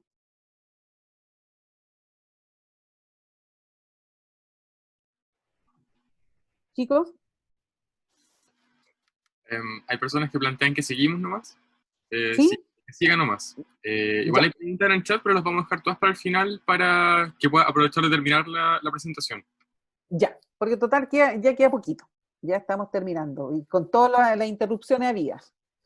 Entonces, como algunos ejemplos, acá yo les traigo en general también preguntas sobre ideas, que es como lo que vimos antes. ¿Alguna vez tuvo la impresión de que las cosas no valen la pena? ¿Pensó alguna vez en que la vida no vale la pena para ser vivida? ¿Alguna vez se sintió tan mal que pensó que sería mejor estar muerto? ¿Pensó alguna vez en matarse? ¿Pensó que sería matarse antes que sentirse como se siente ahora? Como ven, son preguntas que son súper directas, súper directas. Si usted tiene ideas suicidas pasivas, que tiene que ver con desear estar muerto, pero no de matarse, podría decir, ojalá me diera un infarto mientras estoy durmiendo, ojalá me dé COVID, no vale la pena vivir, no me mataría, pero si Dios quisiera, ojalá que haga que todo esto termine. También pueden haber algunas ideas suicidas activas, como estuve pensando en matarme, perdón, pensé en matarme, pero no quiero sufrir. Y preguntas sobre planes o métodos es también directa, ¿de qué manera se le ocurrió que podría matarse? ¿Se le ocurrieron otras formas de matarse? ¿Planeó cuándo lo iba a hacer? ¿De qué manera lo había planeado? Y puede no haber pensado en algún método para matarse, pero sí pensó en un método concreto para quitarse la vida. Y ahí uno puede decir, ¿puede describir el método? Y la paciente puede decir, pensé en tomarme todas las pastillas que tengo y acostarme en la cama en la mañana cuando ya todos se hayan ido. Otras pueden ser, ¿con qué frecuencia lo piensa? ¿Intentó llevarlo a la práctica? Respuesta, estuve pensando en tirarme debajo de un tren, fui varias veces hasta la línea y no me animé. Pregunta sobre cuál es el acceso que tiene a medios letales. ¿Tiene con qué matarse? ¿Tiene acceso al método elegido? ¿Tiene un revólver, una escopeta, una pistola en su casa? ¿Tiene medicación en su casa? ¿En qué piso vive? Y ahí los pacientes le puede decir que compró una y que la tiene guardada, o que nunca se tomó los remedios que le daban en el CEFAM y los tiene todos guardaditos para cuando él decida tomárselo. Y ahí también usted tiene que investigar sobre cuáles son los antecedentes de suicidios anteriores, como por ejemplo alguna vez estuvo a punto de matarse y no lo pudo hacer o se arrepintió, intentó antes suicidarse, ¿por qué intentó matarse antes?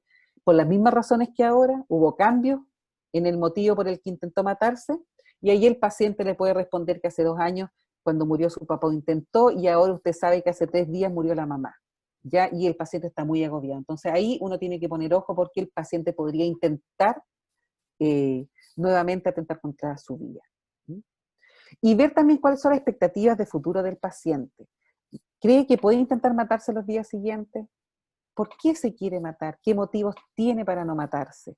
¿Tiene familia que sufriría si usted se mata? Y ahora, ¿Qué va a hacer? ¿Cómo ve su futuro? ¿Tiene cosas pendientes que le interesa terminar? Etcétera. Y acá el paciente, de acuerdo a las expectativas, de acuerdo a cómo está planificando, nos va a ir dando las distintas respuestas, ¿ya?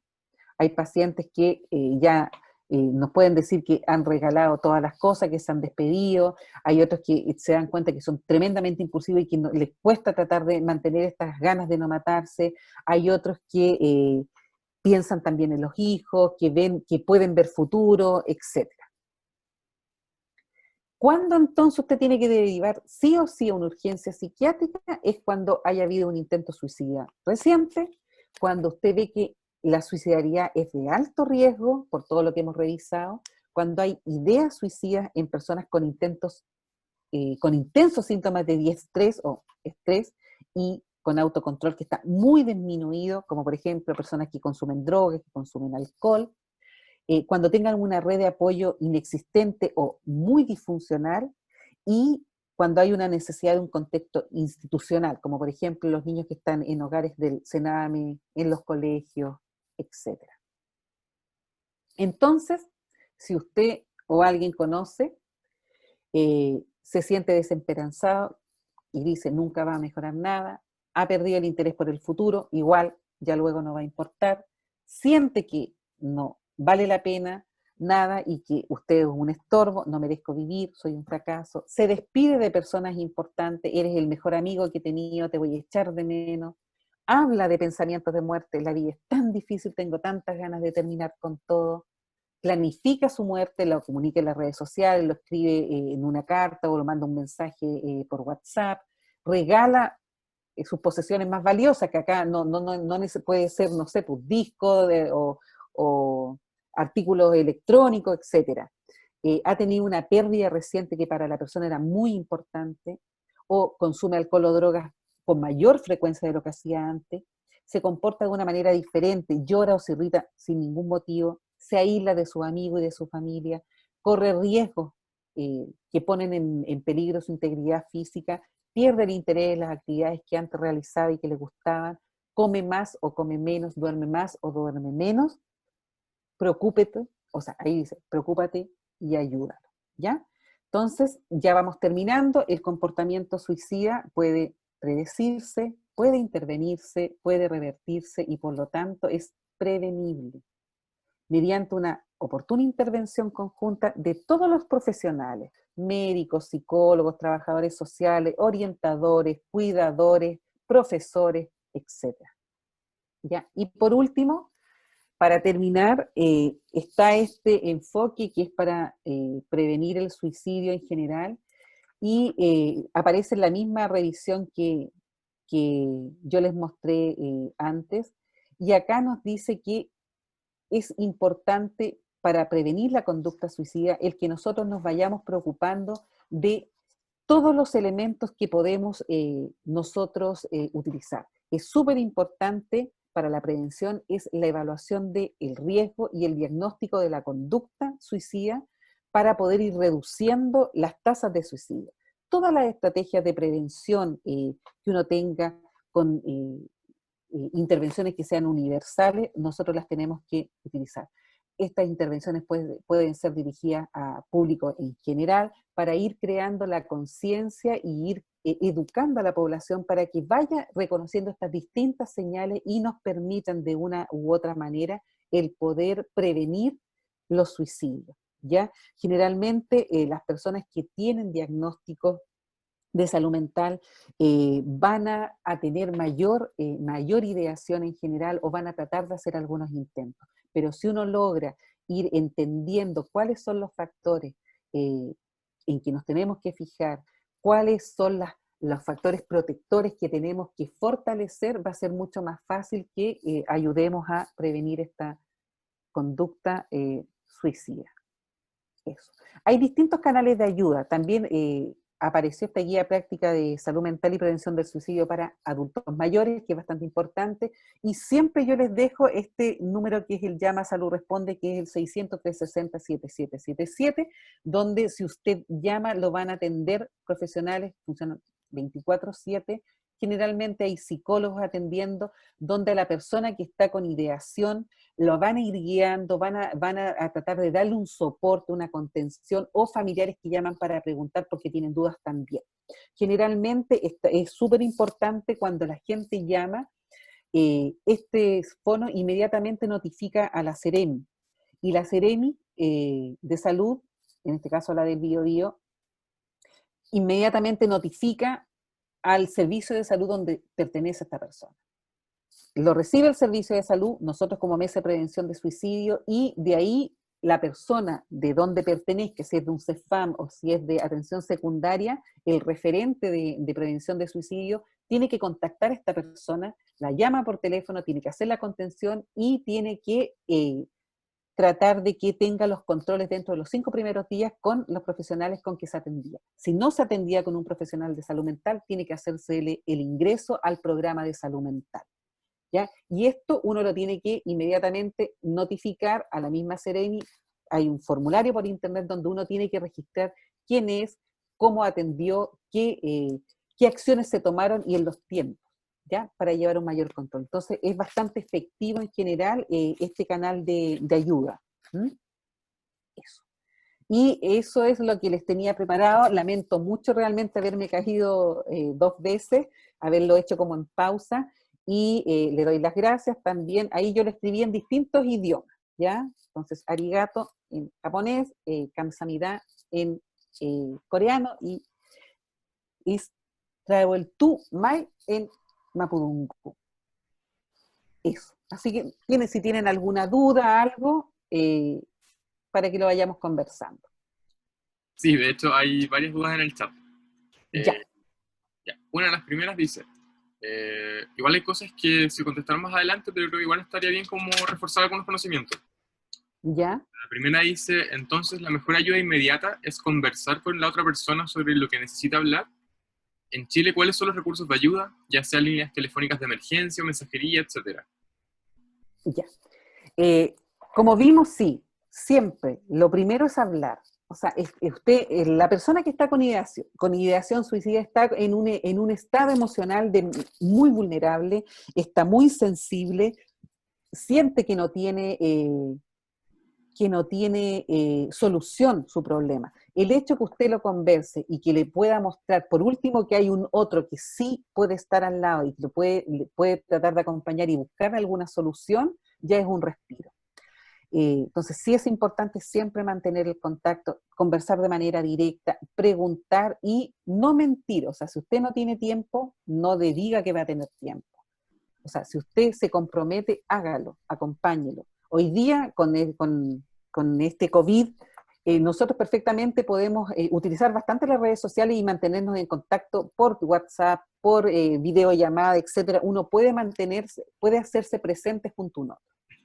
Lo segundo, ¿cuáles son las líneas? Sí, esta línea que yo les dije recién, el fono 360-7777 de Salud Responde, ¿sí?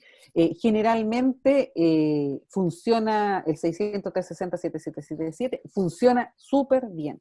Y realmente funciona bien. O sea, si usted llama, lo van a asesorar. Si usted avisa que está a punto de hacer un intento de suicidio, lo van a tratar de controlar lo que más pueda por intermedio de la misma llamada de la línea. Es gratuita, usted puede llamar también de su celular.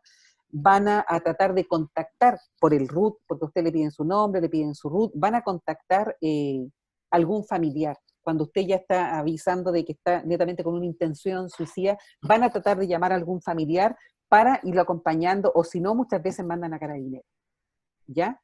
Para evitar que la persona se suicide. Entonces, ese canal es súper bueno.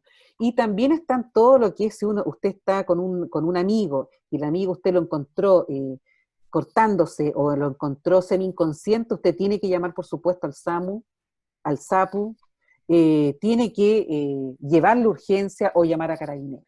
O sea, son las líneas en general que uno tiene que utilizar. Siempre es importante también que usted conozca cuáles son los centros de atención de urgencia cercanos que tiene al domicilio de la persona que está en riesgo, como para poder utilizar estos canales. Nosotros, por lo menos en Talcahuano, como yo les decía, tenemos el Hospital La Higuera. tenemos eso es un lujo, tenemos psiquiatra los 365 días del año. Usted, si va hoy día, a esta hora, está un psiquiatra 24 horas. Hasta el año pasado teníamos 3 horas diarias, hoy día tenemos 24 horas. Entonces sí es una alternativa. Y lo que yo creo que antes le estaba diciendo que me cayera, han aumentado bastante los intentos de suicidio en este año, a diferencia del año anterior, y sobre todo en estos últimos 2 meses, intentos de suicidio bastante graves. Porque después del COVID, de este distanciamiento físico que hemos tenido que ver, y estando en cuarentena y con estas medidas de protección bastante rígidas algunas veces, los pacientes que tienen alguna patología psiquiátrica ya empiezan a descompensarse. Además, viene también ya primavera, donde los pacientes tienden, los depresivos y los bipolares, a descompensarse más, sumado a la situación actual de la pandemia, está haciendo que más gente esté haciendo intentos, y bastante más grave, mucho intento por colgamiento, que eso es grave. Eso. ¿Alguna otra pregunta? Sí. La siguiente dice, ¿cuál sería el protocolo a seguir en caso de identificar planificación suicida en un paciente, el cual está siendo atendido en terapia online?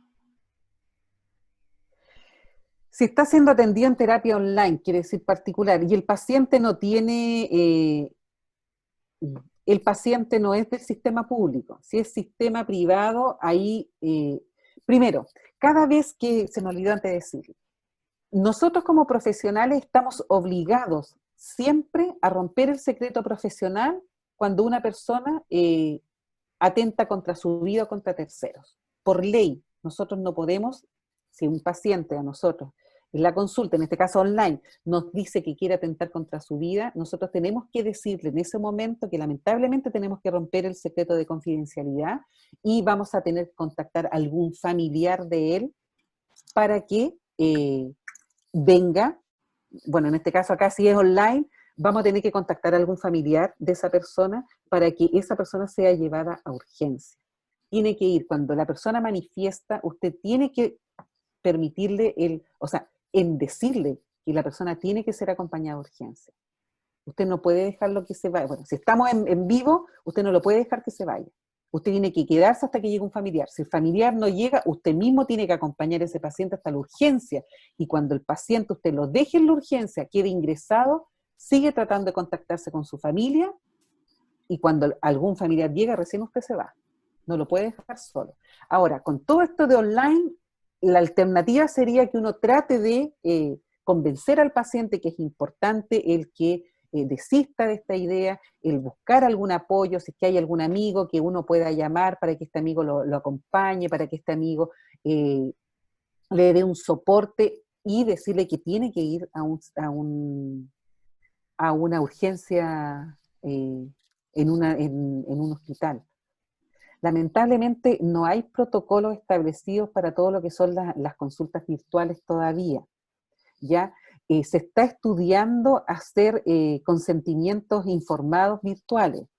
Yo a la persona consiento que le voy a trabajar, la persona me firma de manera, o me dice, me deja la grabación, yo le leo un contrato, y dentro de eso tendría que estar, de ese consentimiento, tendría que estar el hecho de cuando yo voy a romper el secreto profesional, la confidencialidad, y es cuando la persona amenaza con quitarse la vida o con matar a un otro, y en el segundo caso es cuando la persona refiere que ha sido abusado, ha sido abusado o violado. Yo eso lo tengo que reportar también ahí a la fiscalía. Lo otro es en servicio de urgencia. Eso. La siguiente pregunta dice, me gustaría saber el nombre del libro que nombró del autor Gómez, está interesado en profundizar. Se llama Prevención del Suicidio. Ya se llama Prevención del Suicidio, espérate, ya me estoy moviendo acá, es súper bueno, a mí me encanta, se llama El Suicidio, Teoría y Clínica. ¿Ya? Es un libro que hicieron unos psiquiatras, ya que está el Gómez, el doctor Silva y don Roberto Amón, ¿ya? Que este libro, ¿ya? Es súper bueno, hace una tremenda revisión, habla de la forma en que uno puede entrevistar, de cómo se da los distintos, de acuerdo a las patologías psiquiátricas, los riesgos que hay, y hace un análisis bastante bueno. Algunas veces se van en mucho en la parte más psicodinámica de la interpretación que uno hace, pero en general es bastante bueno para todo lo que son las pautas de riesgo, la prevención que uno tiene que tener, y sobre todo lo que es la entrevista. Todo lo que yo les mostré de entrevista es de este libro, y es bastante clarito, y es fácil de uno de aprenderse. Al final uno se lo aprende de memoria la forma en que tiene que preguntar. Pero es el suicidio, teoría y clínica. Así se llama. Maravilloso. La siguiente ¿Algo más? pregunta, ¿Sí? no se preocupe. Si uno tuvo alguna vez la intención de suicidarse, desistió de la idea, pero posteriormente los pensamientos sobre la muerte persisten, ¿podría ser ¿Ya? que uno en su subconsciente aún tiene la intención o es solo un vago recuerdo? Es que ahí tiene que, a ver, eso es como ser bruja, o sea, a ver, si una persona ya ha hecho intento, siempre va a tener más probabilidades y va a ser un factor de riesgo para esa persona, de volver a intentar. Una persona que ya tiene un intento, lo más probable es que repita, aunque pasen los años, el intento, porque es un antecedente, porque de una u otra manera queda como una huella anímica en el cerebro, queda esta forma de pensar que una de las alternativas para bajar mi dolor psíquico, mi malestar psíquico o psicológico, es como alternativa el suicidio. Entonces, podría quedar como recuerdo si es que yo hoy día todas las condiciones que a mí antes me llevaron, todos los factores que influyeron, que fueron precipitantes para que yo haga un intento, se vuelven a manifestar. Si en esos años yo estaba bajo un cuadro depresivo, o estaba con muchos problemas familiares, o había estado justo con una ruptura de pareja, o estaba estudiando y me había echado un ramo, o me había perdido un año. O sea, si esas mismas condiciones nuevamente se están dando, lo más probable que una de las alternativas que uno tome o la piense nuevamente es el suicidio. Ahora, si ninguno de esos factores están presentes y uno de repente recuerda, puede decir, chuta, ¿verdad que yo me intenté? Pero si uno lo tiene como un recuerdo y no está pasando nada y ha seguido un proceso, porque si usted alguna vez ha hecho un intento de suicidio, lo ideal es que usted haga un proceso psicoterapéutico, porque es importante el revisar por qué usted encontró que la única alternativa era atentar contra su vida, no pensó en que podían haber otras alternativas. Entonces se supone que algo está pasando con usted, y es importante que usted haga un proceso entonces, ¿ya? Yo creo que eso, o sea, puede quedar como esta idea. Igual que hay gente, y uno no se puede asustar, hay gente que mantiene ideas por muchos años, ideas, nunca llega a ser intento como lo que usted refería en el ejemplo, pero hay gente que tiende a mantener esta idea constante de suicidio. Nunca hace nada, nunca planifica, pero sí la mantiene, y la mantiene constante, que tiene que ver hay como personalidades que son más vulnerables a, a esta ideación, ¿ya? Se mantiene, hay gente que pasan años y que siempre se pucha, ¿no? De repente, no sé, ponte ahora con el COVID, ojalá me diera COVID y me muriera. Porque ¿para qué voy a seguir viviendo?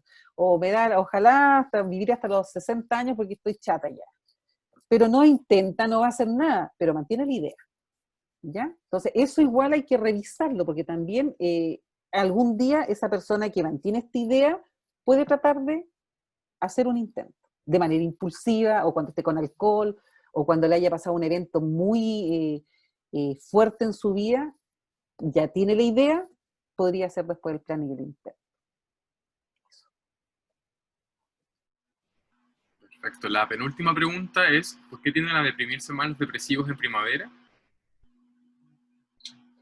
O sea, en general, con los cambios de estación, o sea, los depresivos no generalmente, bueno, depende del tipo de depresivo.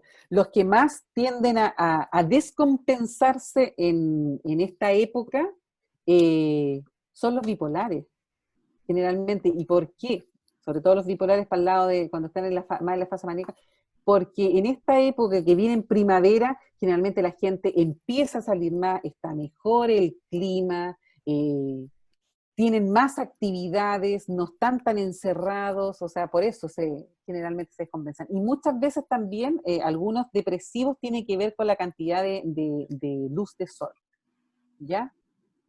Generalmente se deprimen más en invierno los depresivos y los bipolares se descompensan más para esta época, ¿ya? Para primavera. Sobre todo porque el clima influye, hay mucho más sol, hay más, usted hace más actividad al aire libre. Cuando está en invierno, generalmente los depresivos se deprimen más en invierno porque les falta más luz, ya necesitan luz, pero los cuadros más psicóticos, los cuadros bipolares, muchas veces se descompensan más en las épocas cuando el clima está mucho mejor.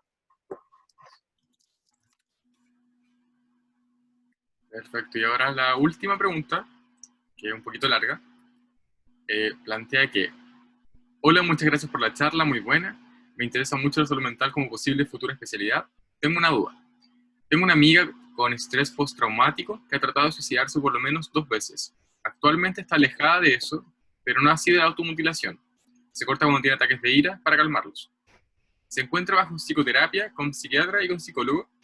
Y la pregunta es: ¿qué rol o acciones puede tomar ella, como amiga, para ayudarla?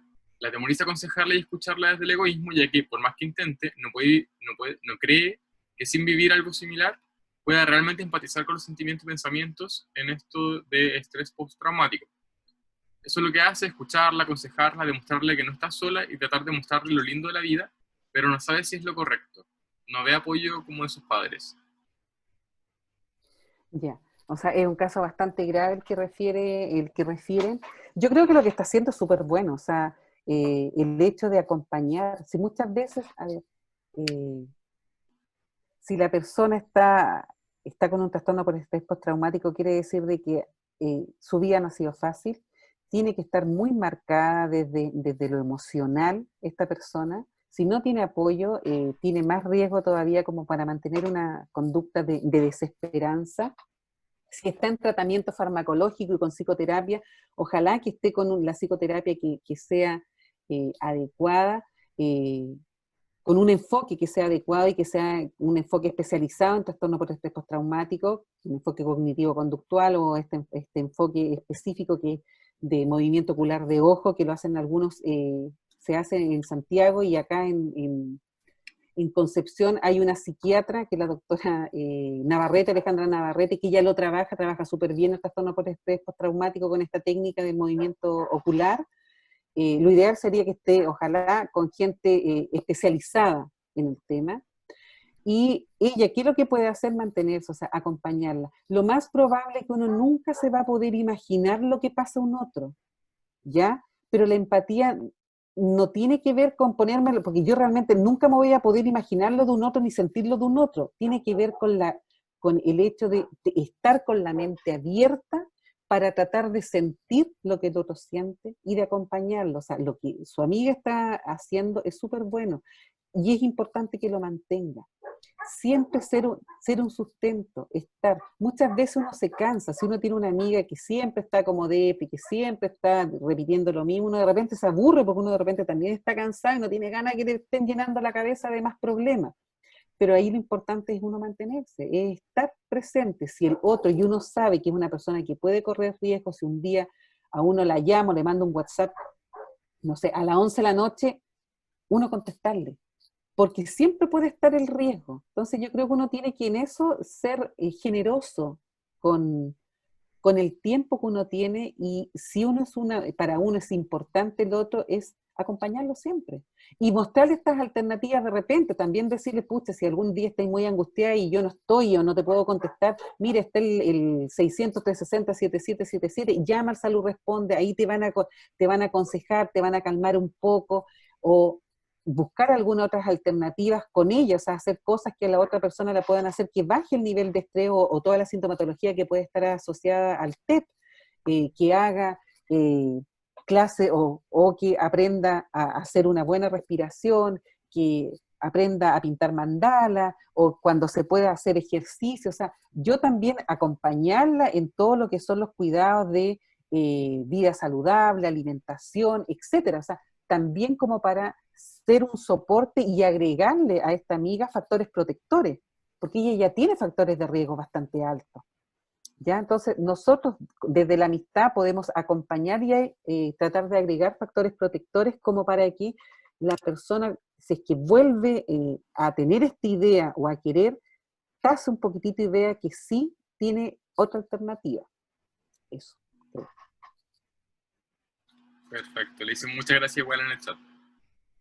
Ya, eso. Y con esto entonces vamos a finalizar la charla. Muchas gracias por la buena disposición y por la charla, estuvo muy buena.